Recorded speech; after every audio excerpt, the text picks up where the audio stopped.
প্রিয় দর্শক, আজ আপনাদের উইকেন্ড ফ্যান্টাসিতে বাংলাদেশের অভিবাসী গায়ক আলমগীর সম্পর্কে কিছু শোনাবো। হয়তো তখনকার আলমগীর কিশোর মনে তার ইচ্ছে ছিল সে সামরিক বাহিনীর অ্যাডভেঞ্চার প্রিয় পেশায় চলে যাবেন, দেশমাতৃকার সেবায় নিজেকে নিয়োজিত করবেন উৎসর্গ। ভর্তি হয়েছিলেন ঢাকার অদূরে মির্জাপুর ক্যাডেট কলেজে, ভর্তি হয়েছিলেন ঢাকার শাহীন স্কুলে। না, তার হয়ে ওঠেনি। কৈশোরের পূর্ণতা লগ্নে 15 বছর বয়সী পাড়ি জমান বিদেশ বিভুয়ে মার্কিন যুক্তরাষ্ট্রে অভিবাসী হন। অবশ্য তার আগে তিনি করাচি বিশ্ববিদ্যালয়ে নাম লেখান। জনশ্রুতি আছে আত্মীয়তার সূত্রে করাচি তার দ্বিতীয় অভিবাসন কেন্দ্রে পরিণত হয় এবং সেখানকার পিসিএস এলাকায় বসতি স্থাপন করেন।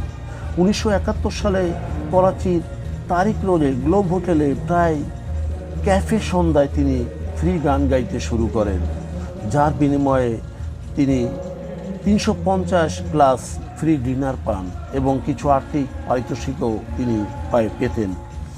সেখানে ছিল বুদ্ধিজীবীদের আড্ডা। সেই বুদ্ধিজীবী খ্যাত সমাবেশ স্থল গ্লোব হোটেল। সেখানে নিয়মিত গানে অনেকেই তার ফ্যান তালিকায় যুক্ত হন। তার অঙ্গভঙ্গি, তার স্টাইল পছন্দ করতে শুরু করেন অনেকেই। এর মধ্যে এক ভক্ত তাকে পাকিস্তান টেলিভিশনের ফিরোজান অনুষ্ঠানে গান গাইতে আমন্ত্রণ জানান। তখনকার খুশবত তার গান ও গিটারে মুগ্ধ হন।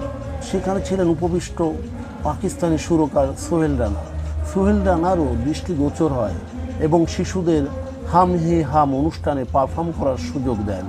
এভাবেই পাকিস্তানে এগিয়ে যান ঢাকার আলমগীর। ঢাকার 71 পরবর্তী পপ গানের ছোঁয়া আলমগীরের হৃদয়েও লেগেছিল।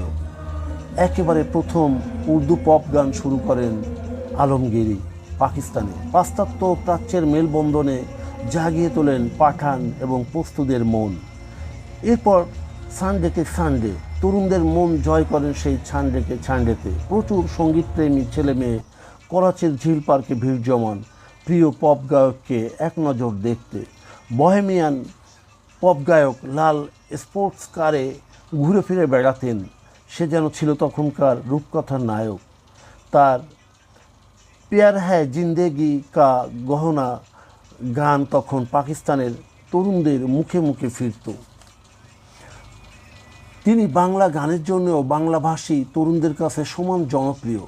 তার সবচেয়ে জনপ্রিয় বাংলা গান সেটি হলো আমায় ভাষাইলি রে। গানটি বহুলভাবে পরিবেশিত হয়েছিল স্টুডিও কোকে, যেখানে সিজন 6 অনুষ্ঠানে পরিবেশিত হয়। তিনি তার কর্মজীবনে পৃথিবীতে অনেক সময় কাটান এবং গেয়েছেন সেখানে অনেক গান।